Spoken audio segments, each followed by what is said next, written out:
They say that once you land an Atlantic salmon, you'll never be quite the same again. No longer will you bother with trout and other lesser fishes. You'll live for that magic moment when the big fish strikes.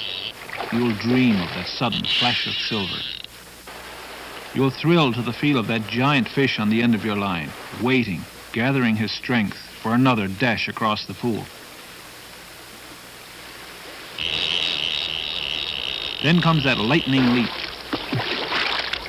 the splash that shatters the wilderness air.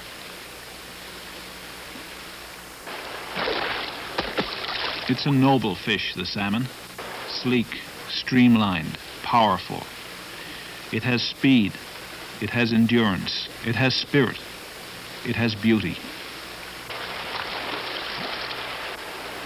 It's the king of the river. It may take hours to land a big Atlantic salmon on light tackle, hours of patience and skill, hours on a river with your boots full of water, your arms aching, and your heart pounding like a hammer. It's the ultimate in sports fishing.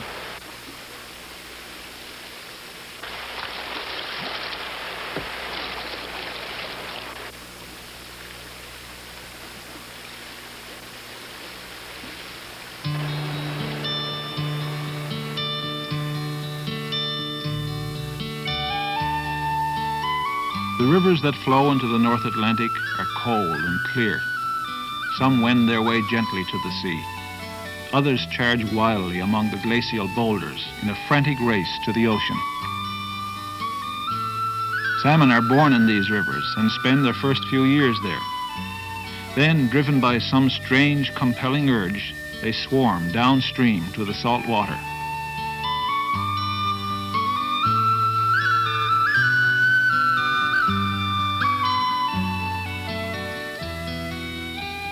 Here, in the rich plankton pasture of the North Atlantic, they grow quickly, dramatically.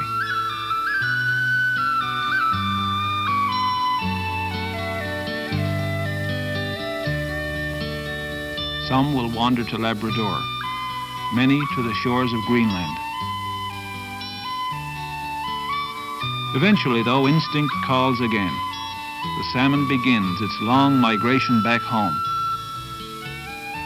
back to the very river in which it was born.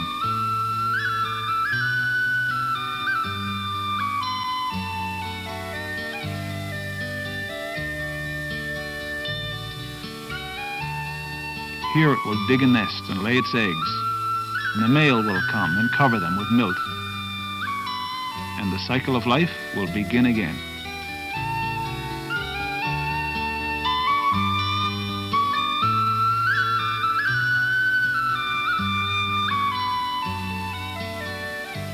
Man has long been fascinated with the story of the Atlantic salmon. Long has he wondered about its mysterious migration, about the strange force that draws these fish downstream and then back home again. How do they find their way?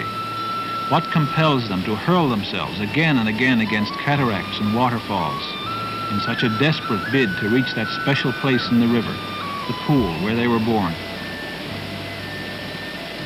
Not all of us are anglers. Some are content to watch and to marvel at this spectacle of nature, the Atlantic salmon returning home.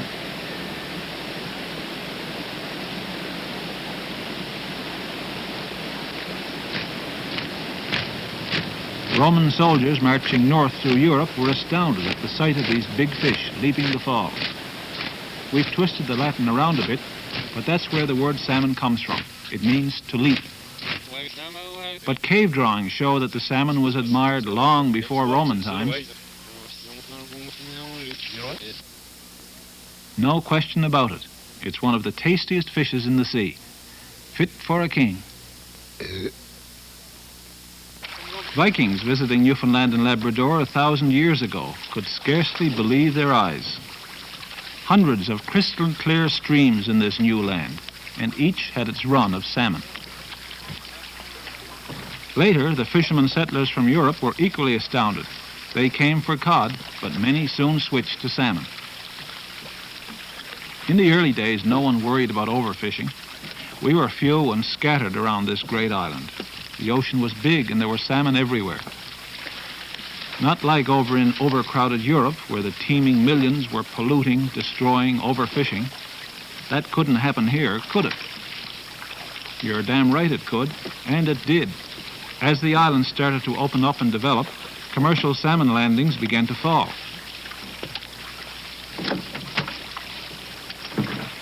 Sportsmen began to complain that the big fish were gone from the rivers. Overfishing, waste, destruction, pollution, poaching, you name it, and we were guilty of it. Human waste and industrial development had already ruined the salmon rivers in the United States. Many maritime rivers were in trouble. Was the same thing beginning to happen here? There were many who felt it was, that the warning signs were clear, that here in Newfoundland and Labrador, the last bastion of the Atlantic salmon, something had to be done. The Exploits River, a giant of a river. It slices through the heart of Newfoundland. Towns had grown on its banks, and mines and mills. Logs were driven on it. Effluent and sewage poured into its once clean waters.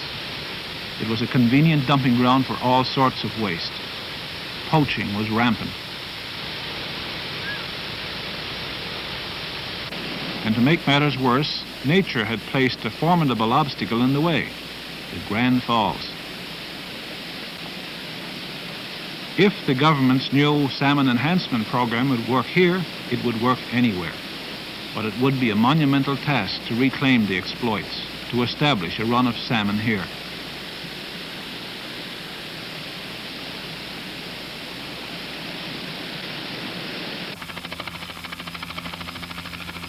Upstream on the exploits, there were still quiet places.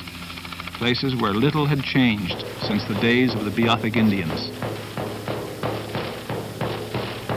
Once they lived here on these shores, hunting and fishing. The banks were lined with fences made to intercept the caribou. High on the barrens, the caribou, like the salmon, would feel the urge to migrate. The Indians knew they would have to enter the forest and cross the river. They waited till the right moment. Then,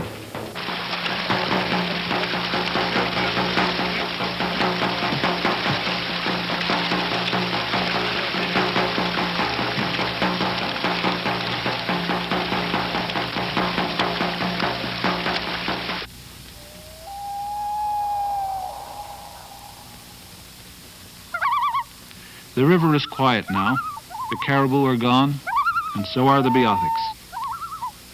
And the salmon, well, there are those who say that because of the falls downstream, there were never many salmon on this part of the river. However, if the fish could be helped around this natural barrier, it could open up the upper stretches of the river and all its tributaries. It would turn the exploits into one of the greatest salmon rivers in the world. So while engineers built the fishway around the falls, biologists flew in adult salmon and released them in a tributary upstream.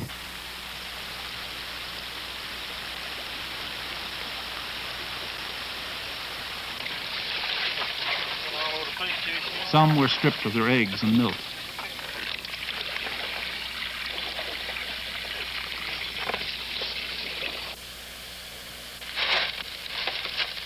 The fertilized eggs were then placed in incubation chambers consisting of alternating layers of gravel and astroturf, and fingers were crossed.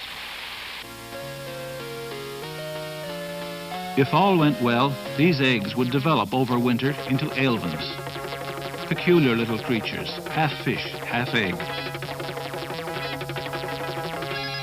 Here in the gravel, they would rest, slowly absorbing the yolk sac.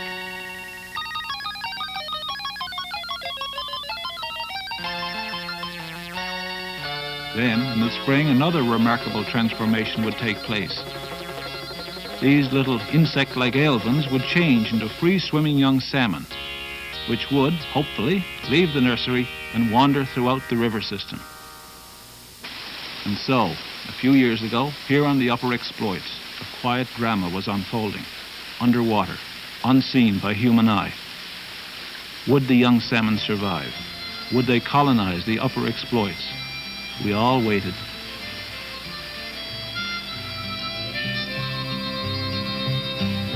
Day breaks on the great exploits, 100 miles from sea, where the caribou did roam and the biotic used to be. Here the salmon come to spawn in the misty river dawn, and tide is on his side once more. The small fry swim the rivers and the lakes and ponds and streams, through the endless inland waterways which flow so fast and free, till some calling deep inside says he must no longer bide, and the king of the river seeks the sea.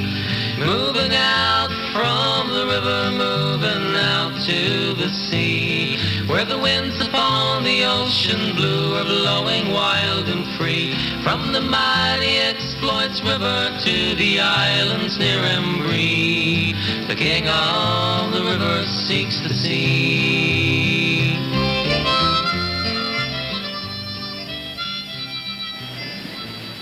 On their downstream migration, the young salmon pass over Bishop's Falls. That is, most of them do. Some are trapped by the fisheries people. For a short while, their voyage to the sea will be interrupted as biologists and technicians gather information about the run and the success of the breeding program upstream.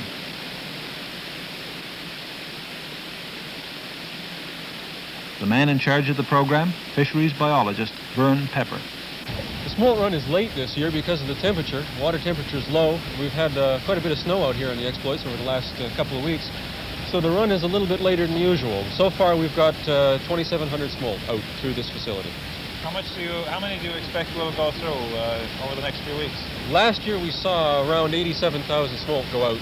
And this year we're expecting somewhere between 80,000 and 100,000 smolt. Is this good?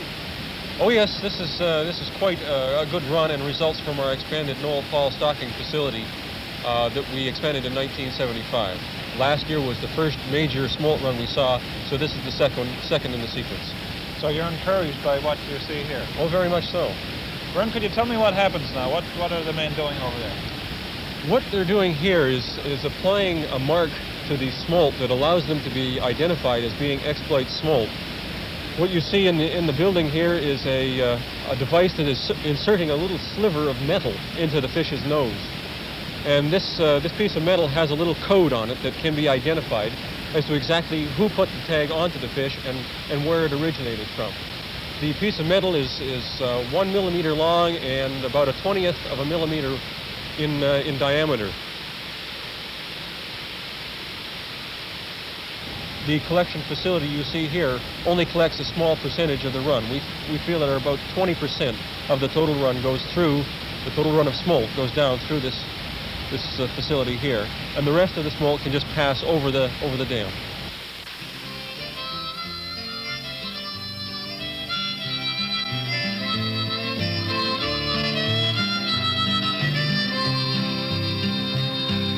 The smolt heads for the ocean, to where we do not know, past the big steel ocean trawlers with their drag nets all atow, to the icy coasts of Greenland and the shores of Labrador. The king of the river swims the sea. He swims the frozen ocean and he navigates the foam, till some calling deep inside him says it's time to cease to roam. Past the salmon nets he goes to where the exploits river flows. The king of the river's coming home. Moving back to the river, moving back from the sea, where the winds upon the ocean blue are blowing wild and free, to the mighty exploits river and the islands near Embry. The king of the river's coming home. As the salmon make their way back home, they meet the nets of the fishermen. After 2 years of roaming the North Atlantic, they've grown fat and pink, and they fetch a big price.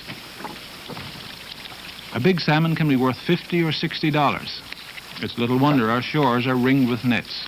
A good catch of salmon can mean a lot to a small boat fisherman. For many, it's the first cash income after a long, lean winter. But salmon fishermen have had to live with severe restrictions in recent years. There were too many fishermen, too many nets, both here and in Greenland. But at least the nets of the commercial fishermen on the high seas can be controlled and managed. On the river, it's a different matter. Here, the nets are set by poachers who care nothing for the law. The salmon must also run the gauntlet of sportsmen with those tempting, teasing flies. They must leap waterfalls. They must dodge pollutants. It's a hazardous trip back home. And he somehow finds the river's mouth in Notre Dame Bay. Past the poachers and the dirty shores, he swims both night and day. Past the anglers and the lumber mills, he leaps the falls so high. And the king of the river's home again. Moving back to the river, moving back from the sea, where the winds upon the ocean blue are blowing wild and free, to the mighty exploits river and the islands near Embry. The king of the river's home again. Moving back to the river, moving back from the sea, where the winds upon the ocean blue are blowing wild and free, to the mighty exploits river and the islands near Embry. It's almost really too bad to talk about. A man that would go in a river when a salmon was going up to spawn and throw the jigger and jig the side of the salmon, that salmon go off and die. It's really wrong. I really don't think that the salmon should be touched when they enter a river. And I seen the school of salmon come in myself. Seen them come in and enter the river and they throw out those jiggers and they jig them in the salmon. They'll only get one out of every 20 that they tear to pieces. Hard stuff. And not the ward's fault because he can't be there all the time. You know, he just go home perhaps just for a few minutes. And while he's gone, they'll come and do this.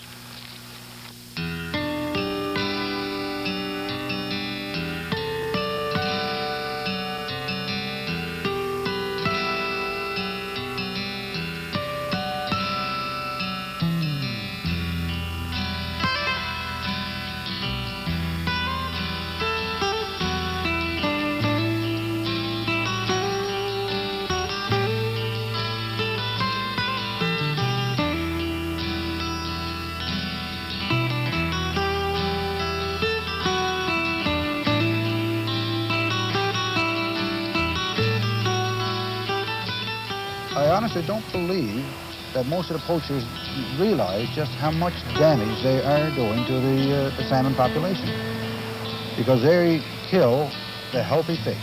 Usually the fish that they get is the mature, healthy fish, and this is the stock that you need for reproduction. And unfortunately, that's where they're doing all the damage. I think you're going to have more wardens and probably some stiffer fines and stiffer penalties for poachers who are caught. Because we have to, you know, I think we go back to the way it used to be here 30, 40 years ago, when there were programs in school, in the schools, primary schools. Grade 3, 4, and 5, they had what was called a junior forest warden program.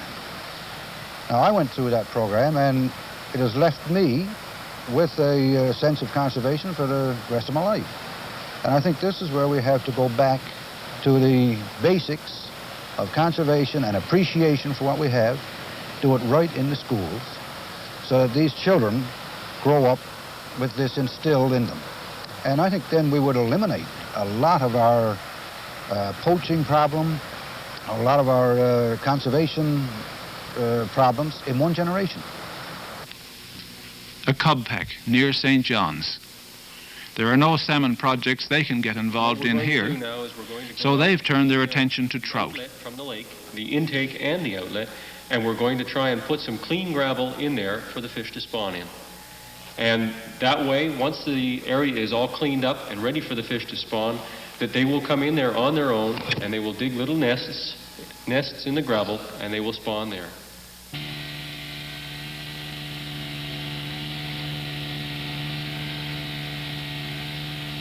And so, on the coldest, wettest, most miserable day of the year, they set to work.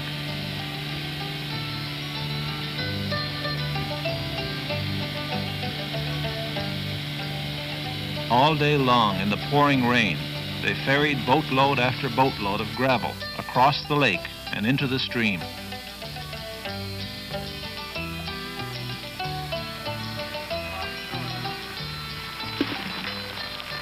There was no time to waste.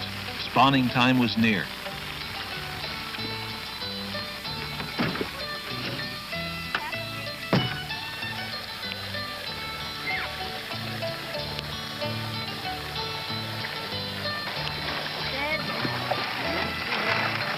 It was a race against time to get the spawning bed ready.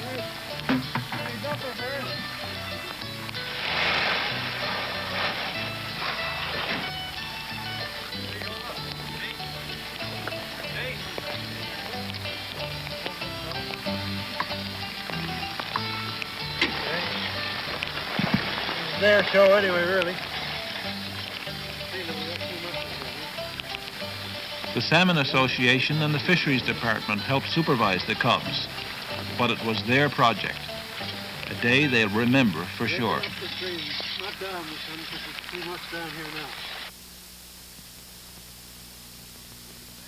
But the really magic moment for the cubs came later, when they could see for themselves the results of all their work.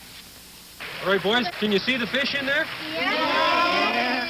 Do you know what kind of fish they are? Trout. Those are eastern brook trout. And do you know what they're doing in there? Oh, that's very good. You've been doing your homework. Did they used to spawn here? Well, we used to last year, but... Right, they couldn't spawn there because there was no place for them to spawn. And you guys have now put all the gravel in there for them to spawn in. How long will the fish stay down here? They'll stay here all winter now. The eggs will be in the gravel all winter, and then next spring, the young fish will hatch out. And once the fish have finished spawning here, they'll go back up into the lake. How many fish are in here now? How many fish? I'd say there's probably 80 to 100 fish spawning down here now. Why do they spawn in the river, not in the lake? They need flowing water to spawn, so that it keeps the oxygen going over the eggs.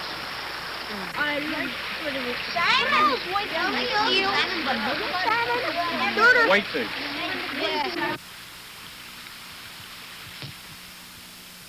It's a big land these cubs will inherit. A land of mountain, forest, and stream. In a few years, they'll be the commercial fishermen, the biologists, the sportsmen. They'll be in the ocean setting their nets. They'll be wading the rivers, casting for the mighty salmon. And they'll be making the decisions about the way we protect and develop our countless rivers and streams. I am always amazed at the amount of fresh water there is in Newfoundland. With our low population density and low industrialization, most of our waters are essentially pristine. They're in a very clean state and therefore represent ideal salmon production potential.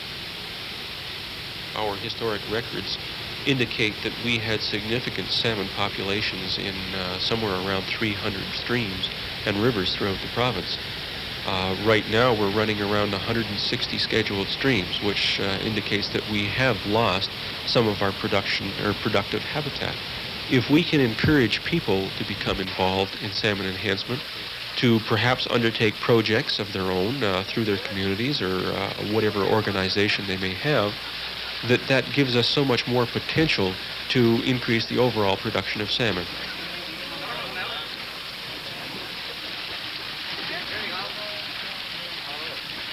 It's happening already. There are now stream improvement and salmon enhancement programs working at the community level in several parts of Newfoundland. Salmon protection associations have sprung up. Conservation groups are active. There's now an eager interest in helping the biologists bring the salmon back to our rivers and streams.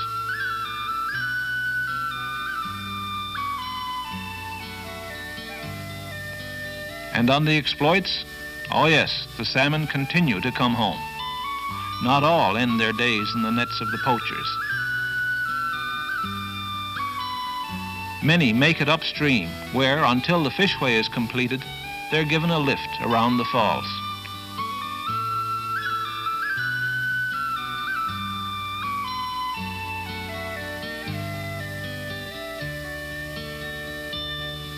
But big as it is, the exploits is but one river system. This great island of ours is covered with countless lakes and ponds and streams. Clean, clear water in abundance. A priceless heritage. And hopefully, a home for ever-increasing numbers of the Atlantic salmon. The fish they call the king of the river.